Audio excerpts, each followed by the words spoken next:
দল নিষিদ্ধ করে কোনো সমাধান হবে না। আপনি ফেয়ার ইলেকশন করে দলকে উইড আউট হইতে দেন। মুসলিম লীগ আলীকে ভোটের মাধ্যমে মূলি করে দেন, আওয়ামী লীগ ভোটের মাধ্যমে মুসলিম লীগ হয়ে যাক।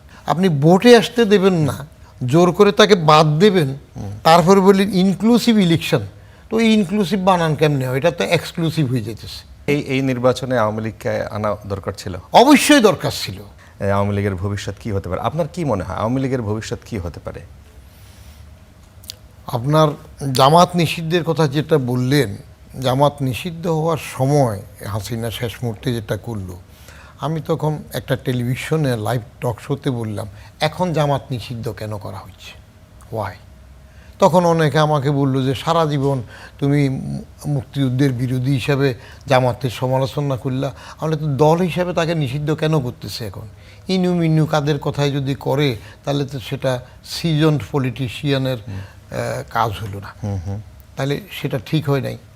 তদ্রূপ আমি এখানে প্রথম প্রফেসর ইউনূস কি বলছিলেন যে রাজনৈতিক দল নিষিদ্ধ করা আমাদের কাজ না, এটা রাজনৈতিকভাবে সিদ্ধান্ত হবে, এরকমই তো কথা ছিল। তারা আওয়ামী লীগ নিষিদ্ধ করবে না, কিন্তু যেই ছেলেফেলেরা যমুনার সামনে গিয়ে একটা বেস্কি দিল, বেস্কি দেওয়ার পরে বলল যে কায়দা করে বলল দল নিষিদ্ধ করি নাই, কার্যক্রম নিষিদ্ধ করলাম। জি, তখন তো এইভাবে শুরু হইল। তো ইউনূস সাহেবের পুরো সরকারটাই তো চললো তিনি আকবরের বৈরমখা হিসেবে কাজ করেছেন, নূতন যারা আসছে তাদেরকে লালন পালন করলেন, বঙ্গবন্ধুর বাড়ি ভাঙল। ও ভাঙার সময় কথা নাই, ভাঙার পরে যাই একটু সামান্য বিবৃতি দিল। এই অবস্থার মধ্যে দেখা যায় এখন ওই মব হচ্ছে না কেন? তাহলে তার ব্যাকিংয়ে এগুলো হয়েছে সবসময়। দল নিষিদ্ধ করে কোনো সমাধান হবে না। আপনি ফেয়ার ইলেকশন করে দলকে উইড আউট হইতে দেন। মুসলিম লীগ আলীকে ভোটের মাধ্যমে মূলি করে দেন, আওয়ামী লীগ ভোটের মাধ্যমে মুসলিম লীগ হয়ে যাক। আপনি ভোটে আসতে দেবেন না, জোর করে তাকে বাদ দেবেন, তারপরে বললেন ইনক্লুসিভ ইলেকশন। তো এই ইনক্লুসিভ বানান কেমনে হয়? এটা তো এক্সক্লুসিভ হয়ে যেতেছে, এটা তো এক সাইড বাদ দিতেছেন আপনি। তো এইটা এই নির্বাচনে আওয়ামী লীগকে আনা দরকার ছিল, অবশ্যই দরকার ছিল। আপনি এই নির্বাচনে আনলে বরং অন্তর্বর্তী সরকারের জন্য ক্রেডিবিলিটি ভালো হইতো, অন্যদের জন্য হতো যারা রাগ তারা ভোট কম দিত। আওয়ামী লীগের যে ভোট আছে 34%, 35%, সেখানে যদি অনেক ভোট কম পেত তাহলে আওয়ামী লীগের একটা শিক্ষা হইতো। ভোট আপনি ফেয়ার দিবেন, ইলেকশন ইনক্লুসিভ বলবেন, হ্যাঁ, এইগুলা বলে কাজের বেলায় বলবেন যে তুমি বাদ। তো একটা বড় শক্তিকে বাদ দিলে কারা ইলেকশন করলো? বিএনপি, বাজাদ আর কে? বাজাই। বাজাদকে বাজাদ দিল বাংলাদেশ জাতীয়তাবাদী দল। বাজাদ আর বাজাই, বাজাইকে বাংলাদেশ জামাত ইসলাম। আচ্ছা, সরি। তো বাজাদ বাজাই এরা কারা?